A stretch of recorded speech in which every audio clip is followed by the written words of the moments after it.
ഇല്ലാതെ പോവാണ്. എനിക്ക് പറ്റണില്ല ചെറുക്കം ഇല്ലാണ്ട് പോവാൻ. ഒന്നാമത്തെ കാര്യം ഉറങ്ങി എഴുന്നേറ്റ് കെട്ടിപ്പിടിച്ച് കരഞ്ഞില്ലേ, അപ്പൊ എനിക്ക് വിഷമം വരുന്നു. ഇന്ന് അമ്പുമില്ലാതെ പുറത്തു പോവാട്ടോ. നമ്മൾ ഡ്രസ്സ് മാറുമ്പോഴേ അവനറിയാം നമ്മൾ ഇന്ന് എവിടെയോ കറങ്ങാനുള്ള പോക്കാണെന്ന്. അപ്പോൾ അവനും ഡ്രസ്സ് മാറിയില്ലെങ്കിൽ അത് ഭയങ്കര സങ്കടമാണ്. അപ്പോൾ അവൻ കരയുന്നത് കാണുമ്പോൾ നമുക്കും ഒരു ചെറിയ വിഷമം വരുവേ. അപ്പോൾ എനിക്ക് മൃദുല ബർത്ത്ഡേക്ക് ഒരു ചെയിൻ ഗിഫ്റ്റായിട്ട് തന്നിട്ടുണ്ടായിരുന്നു. അതിൻ്റെ ലോക്ക് സിസ്റ്റം എന്തോ കംപ്ലൈൻ്റ് ആണ്. അപ്പോൾ അത് മാറ്റിയെടുക്കണോ അതോ റിപ്പയർ ചെയ്യണോ എന്നൊക്കെ അറിയാൻ വേണ്ടി നമ്മൾ തിരിച്ചത് ഭീമയിൽ തന്നെ വന്നിരിക്കുകയാണ് കേട്ടോ. അപ്പം മൃദുലയ്ക്കാണെങ്കിൽ തലവേദന ഇങ്ങനെ എടുത്തുകൊണ്ടിരിക്കുക, ചായ വേണം എന്ന് പറഞ്ഞുകൊണ്ടിരിക്കുകയാണ്. അങ്ങനെ നമ്മൾ ചെയിൻ്റെ മാറ്റിയിട്ടു. ഇതാണ് ഫൈനലി നമ്മൾ എടുത്തത്. എനിക്ക് ഭയങ്കരമായിട്ട് ഇഷ്ടപ്പെട്ടു കേട്ടോ, കാണാനും നല്ല രസമായിട്ടില്ലേ ഗീസ്. അത് നമ്മൾ നേരെ ചായക്കടയിൽ കയറി. ചായക്കടയിൽ ഒരുപാട് കടികളുണ്ടായിരുന്നു. അങ്ങനെ കൺഫ്യൂഷൻ അടിച്ച് അവളൊന്നും എടുത്തില്ല കേട്ടോ. ഏതെടുക്കണമെന്ന് പറഞ്ഞ് ഇങ്ങനെ ഇരുന്ന് ചായ അങ്ങ് തീർന്നു. അപ്പോൾ നമ്മൾ ടാക്കോ ബെല്ലിൽ വന്ന് നല്ല സാൻഡ്വിച്ച് കഴിക്കാമെന്ന് വിചാരിച്ചു. നമ്മളിത് ഈ ഒരു റാപ്പാണ് പറഞ്ഞത്.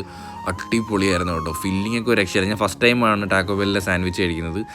കിട്ടില്ല ടേസ്റ്റ് ആയിരുന്നു ഗൈസ്, നല്ല ഫില്ലിങ്ങും നല്ല ഫ്ലേവറും ആയിരുന്നു. ചീസൊക്കെ കിട്ടില്ലായിരുന്നു. ഇവക്ക് ഈ സാൻഡ്വിച്ചും ബർഗറൊന്നും അത്ര ഇഷ്ടമല്ല എങ്കിൽ പോലും അവൾക്ക് ഈ ഒരു സാധനം ഇഷ്ടപ്പെട്ടു കേട്ടോ. അങ്ങനെ ഒരെണ്ണം വാങ്ങി നമ്മൾ ഷെയർ ചെയ്ത് കഴിച്ചു. അപ്പോൾ ഇന്നേക്ക് ഇത്രയേ ഉള്ളൂ. Love you and by.